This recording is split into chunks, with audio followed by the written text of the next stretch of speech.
Assalamu alaikum viewers and welcome back to my channel Study Law with Bushra. So in today's video we are going to discuss the topic of constitution and organization of police. But before starting the discussion, I request you all to please subscribe to my channel and don't forget to press the bell icon for latest updates. Do share this video with your friends and don't forget to comment your feedback. So let's move towards the discussion. हम study कर रहे हैं police order 2002। अब तक की videos में हमने इसको इंट्रोडक्शन को देखा, उसके बाद फिर हमने पुलिस की रिस्पॉन्सिबिलिटीज एंड ड्यूटीज को स्टडी किया जो कि आर्टिकल 5 तक डिस्कस किया था। आज की इस वीडियो में हम स्टार्ट करेंगे आर्टिकल 6 से जो कि बात करता है constitution and organisation of police. किया जाएगा किस पोस्ट पे किस तरह से किया जाएगा, अपॉइंटमेंट किस तरह से होगी हर डिस्ट्रिक्ट में, हर सब डिवीजन में, हर प्रोविंस में, ये हम आज की वीडियो में स्टडी करेंगे। स्टार्ट करते हैं आर्टिकल 6 से। आर्टिकल 6 बात करता है separate police establishment for each general police area. Article 6 में बात की गई है सेपरेट पुलिस इस्टेब्लिशमेंट की। That the government shall maintain a separate police establishment for every general police area, कि हर पुलिस एरिया की अपनी सेपरेट पुलिस इस्टेब्लिशमेंट होगी, हर प्रोविंस की अपनी एक पुलिस इस्टेब्लिशमेंट होगी। किसी भी प्रोविंस की पुलिस दूसरे प्रोविंस के मातहत काम नहीं करेगी, उनको हैंडल कौन करेगा, हर प्रोविंस अपनी पुलिस को देखेगी। सो दैट मीन्स कि पंजाब की अपनी पुलिस इस्टेब्लिशमेंट होगी, सिंध की अपनी पुलिस इस्टेब्लिशमेंट है, इसी तरह केपीके की अलग होगी और साथ ही साथ बलूचिस्तान की अलग होगी। ऑल्दो अगर हम इस लॉ के आर्टिकल 1 को देखें तो उसने कहा था कि this order extends to the whole of the Pakistan, ये पूरे पाकिस्तान के ऊपर एप्लीकेबल है। इसके जितने भी ऑफिसर्स हैं वो सेंटर की तरफ से अपॉइंटेड होते हैं, लेकिन बावजूद इसके आर्टिकल 6 कहता है कि हर प्रोविंस की अपनी पुलिस सेपरेट पुलिस इस्टेब्लिशमेंट होगी। किसी भी प्रोविंस की पुलिस दूसरे प्रोविंस के अंडर कोई भी ड्यूटीज परफॉर्म नहीं करेगी, उनके अंडर काम नहीं करेगी। अब जिस तरह से हमने कहा था कि एक प्रोविंस में जो पुलिस का हायर पोस्ट है वो हमारे पास हाईएस्ट रैंक है जिसका वो है आईजी का। आईजी से नीचे जितने भी ऑफिसर्स हैं वो उसके अंडर काम कर रहे हैं, लेकिन पूरे पाकिस्तान में पुलिस का ऐसी कोई रैंक या ऐसी कोई पोस्ट नहीं है जो पूरे पाकिस्तान की पुलिस को कंट्रोल कर रही हो। ये province to province higher authorities हैं, तो हर प्रोविंस की हायर अथॉरिटी जो है वो अपने प्रोविंस के अंडर जितने भी पुलिस ऑफिसर्स काम कर रहे हैं उनको कंट्रोल करेगी। उसके बाद आ जाते हैं आर्टिकल 7 के ऊपर। आर्टिकल 7 बात करता है कॉन्स्टिट्यूशन ऑफ पुलिस की। अब यहाँ पर कॉन्स्टिट्यूशन से मुराद ये नहीं कि पुलिस का आइन है, मीन्स टू से कि पुलिस को किस तरह से अपॉइंट किया जाएगा, पुलिस को किस किस तरह से पोस्ट पर जो है वो ऑथराइज किया जाएगा। सब सेक्शन 1 क्या कहता है, sub article 1, The police establishment for each general police area shall consist of such numbers in senior and junior ranks। अब यहाँ पर सीनियर और जूनियर रैंक्स की बात की गई है, वो हम ऑलरेडी अपनी इंट्रोडक्टरी वीडियो में डिस्कस कर चुके हैं, उसका लिंक भी मैं यहाँ पर अटैच कर देती हूँ। आप उस लिंक को क्लिक करके सीनियर और जूनियर रैंक्स का अगर आपको नहीं पता तो आप वो स्टडी कर सकते हैं। सीनियर रैंक्स में हमारे पास क्या था, हायर अथॉरिटी पे हमारे पास आईजी था, उसके बाद एडिशनल आईजीज के बाद डीआईजीज, उसके बाद सीनियर सुपरिटेंडेंट ऑफ पुलिस, फिर एसपी और उसके बाद फिर हमारे पास डीएसपी या एएसपी था। ये हमारी सीनियर रैंक्स है।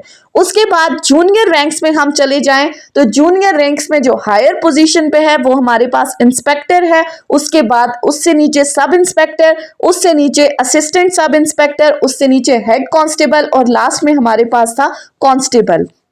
ये सीनियर और जूनियर रैंक से इनके अकॉर्डिंग हर जनरल एरिया के लिए सेपरेटली अपॉइंट किए जाएंगे और गवर्नमेंट टाइम टू टाइम देखेगी जहां कहीं पर भी जरूरत है, जितने नंबर ऑफ पुलिस ऑफिसर्स की रिक्रूटमेंट की जरूरत है तो वो वहां पर उनको अपॉइंट करेगी as per the need of the time. Sub section 2 की तरफ आ जाते हैं। सब सेक्शन 2 कहता है the recruitment criteria pay and allowances and all other conditions of the service of the police shall be such as the government may from time to time determine. अब यहाँ पर रिक्रूटमेंट की बात की गई है कि जितने भी पुलिस ऑफिसर्स को अपॉइंट किया जाता है उनकी जो सैलरीज वगैरह हैं, उनकी जो पेज वगैरह हैं, उसके बारे में बात की गई है कि ये हर प्रोविंस की अपनी गवर्नमेंट जो है वो उनकी सैलरीज को फिक्स करेगी। अप्रोप्रिएट गवर्नमेंट से मुराद क्या है कि हर सूबे की अपनी गवर्नमेंट हर सूबे की अपनी प्रोविंशियल गवर्नमेंट सूबे के अकॉर्डिंग जो है वो उनकी पे स्केल, उनके पे अलाउंसेस और उनकी तमाम सैलरीज पैकेजेस वगैरह को देखेगी। सेंटर की जो पुलिस है वो इस्लामाबाद कैपिटल टेरिटरी के लिए जिनको अपॉइंट कर रही है उनकी पे को देखेगी। इसी तरह सबसे article 3 the recruitment in the police other than the ministerial and specialist cadres. अब यहाँ पर स्पेशल कैडर्स और मिनिस्ट्रियल कैडर्स की बात की गई है। अब इनमें हमारे पास कौन कौन से आ जाते हैं? स्पेशल कैडर्स में जिस तरह से हमारे पास लीगल इंस्पेक्टर आ जाता है, इसी तरह असिस्टेंट इन्वेस्टिगेशन भी इसमें इन्वॉल्व हैं। तो इन तमाम लोगों को स्पेशल कैडर्स में अपॉइंट किया जाता है और टाइम टू टाइम पुलिस अपने स्पेशल कैडर्स में भी जहां कहीं पर भी ज़रूरत है वो वहां पर डायरेक्ट अपॉइंटमेंट कर सकती है। लेकिन यहां पर आर्टिकल 7 सब क्लॉज 3 क्या कहती है कि इन मिनिस्ट्रियल और स्पेशल कैडर्स को छोड़ के अब जो पुलिस अपॉइंटमेंट करेगी, शेल का वर्ड यूज हुआ है, मैंडेटरी प्रोविजन है, वो किस तरह से होगी? In the rank of constable assistant sub inspector and assistant superintendent of the police.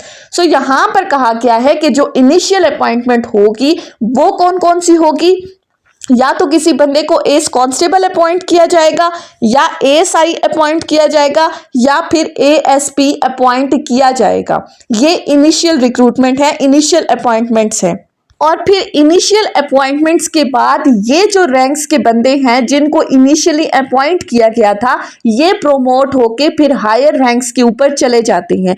जिस तरह अगर हम एएसपी को देखें तो ये प्रोमोट होके चला जाता है आईजी तक, हायर रैंक पे। इसी तरह अगर हम एएसआई को देखें तो ये प्रोमोट होके चला जाता है एसएसपी तक या एसपी तक, और कांस्टेबल प्रोमोट होके फिर चला जाता है एएसआई के ओहदे तक। सो इस क्लॉज ने हमें क्या समझा दिया कि डायरेक्ट अपॉइंटमेंट जो है, इनिशियल अपॉइंटमेंट वो इन 3 पोस्ट पर होगी, और इसके अलावा अगर स्पेशल कैडर्स में पुलिस किसी को अपॉइंट करना चाहती है तो वो डायरेक्ट भी अपॉइंट कर सकती है। उसके बाद आ जाते हैं सब क्लॉज 3A के ऊपर। वो कहता है the selection for direct recruitment in the rank of assistant sub inspector shall be made through public service commission on the basis of police reason.